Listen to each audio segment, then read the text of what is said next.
Now, in terms of the mayor's race, how do you feel about that race? I know you had mentioned it earlier about, it's not a given. Well, I mean, I definitely encourage everyone to go out and vote. Everyone should. Um, I definitely, I have supported the Democratic candidate since very early on. Um, some people came at me right away and said, "Hey, you're a lefty. He's not left enough." And I'm like, I'm a pragmatist. And I have always been a pragmatist, and I've never said that I was anything other than that. I believe fully that we need to move the ball down the field. And sometimes we go, and if we meet a dream candidate, we can dream and we can try and we can really hope. And sometimes when there isn't a dream candidate, you pick the best one out of who you have. And I think that this year, and I'm not saying this to say that I don't like him. I do like him. I support a lot of what he's accomplished over the years. I've also had some other conversations with him where I've heard about his priorities that maybe aren't out there as publicly as somebody who sits on many different PAC committees and gets to hear these people over and over and over again. So I think that I'm looking forward to this mayor's election. I think that he's going to be a good mayor. And I think that with his history, he's also going to be a mayor that people could go to when they're not happy with his performance over a certain topic. But again, even when he's mayor, there's a lot of stuff to the way we do things in Buffalo.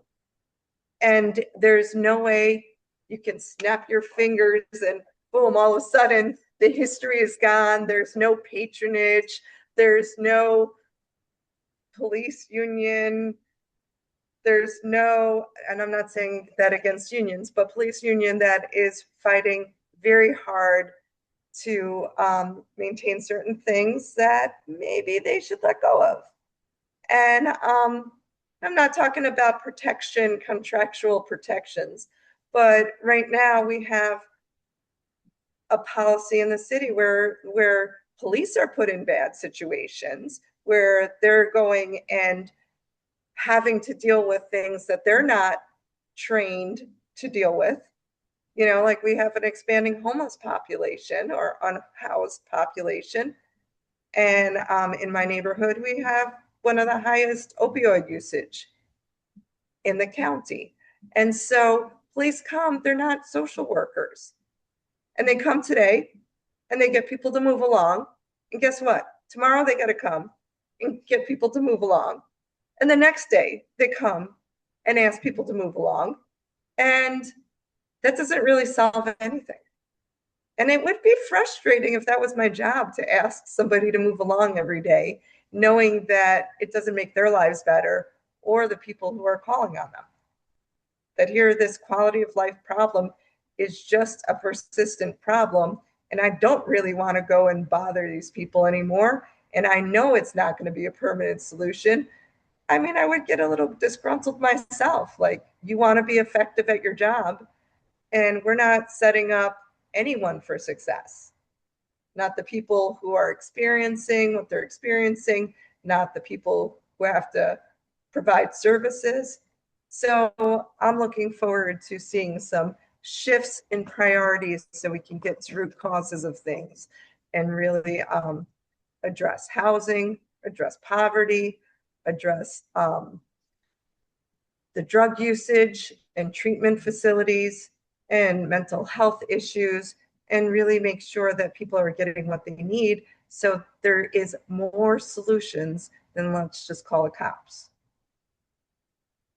So, I mean, were you happy with the debates that were had? Do you think that there was enough that was talked about in the debates for the mayor's race?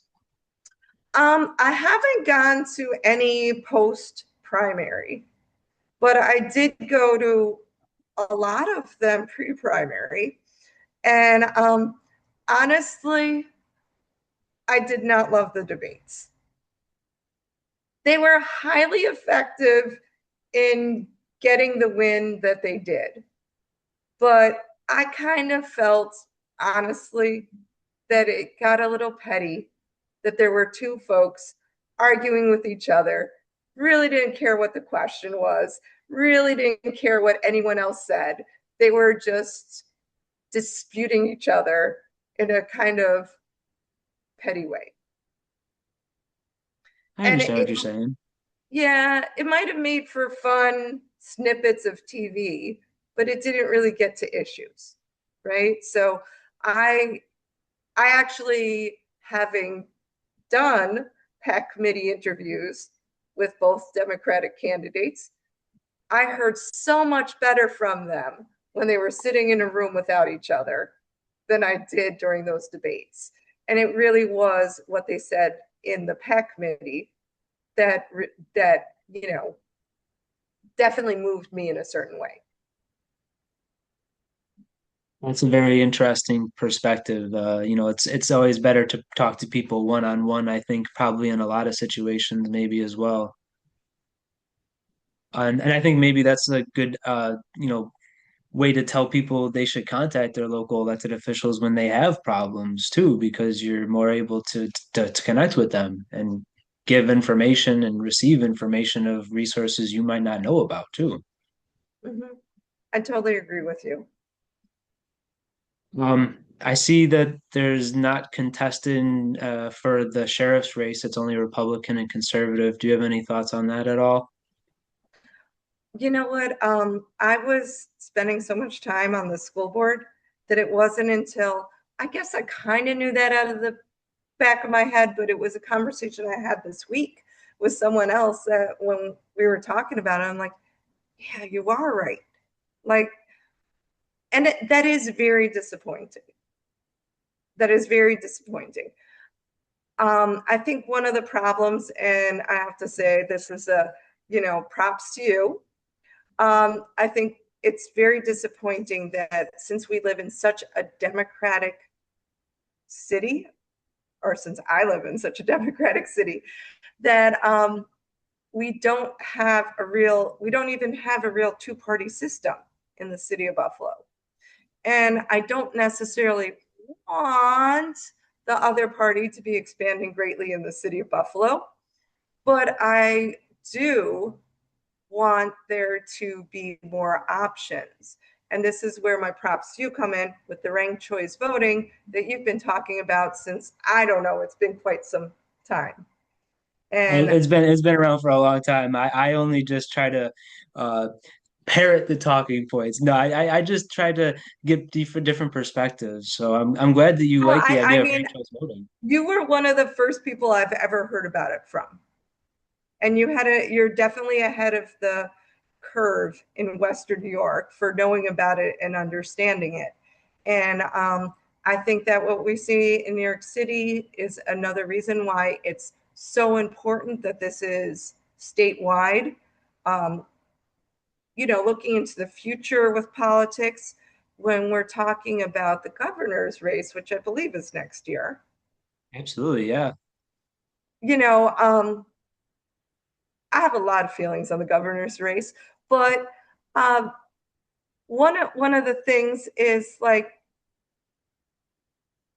I do not want to risk us getting a Republican governor by hating on whichever Democrat is the top contender.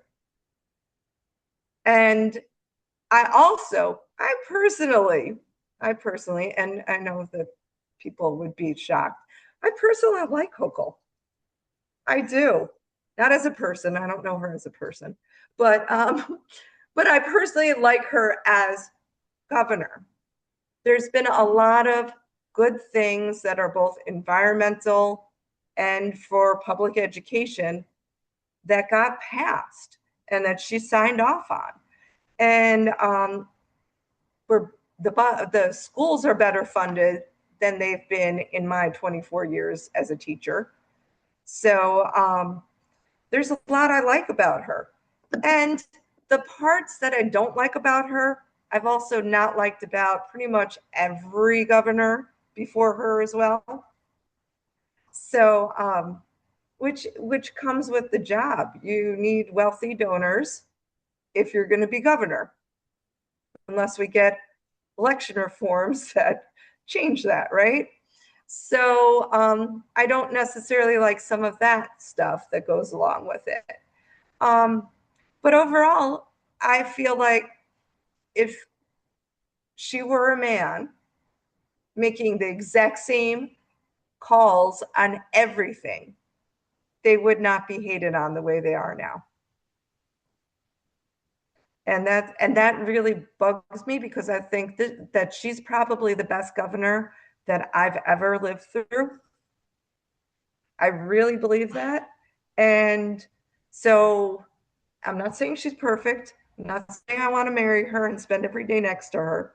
I'm just saying, as far as governors go, I think she's done a pretty good job. And the criticism I hear, I largely think is gender based. Yeah, no, I understand what you're saying.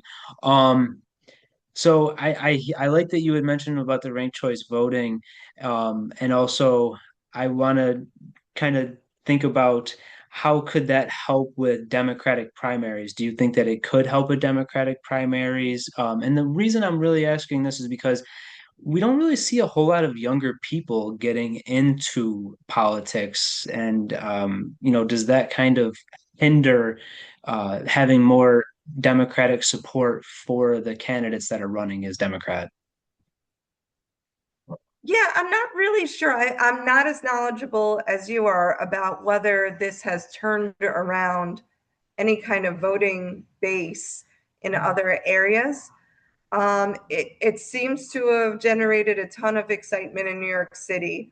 So that's, I'm not well versed, but I definitely love the energy that went into it. And I feel like people will vote their values more if they aren't scared of the outcome.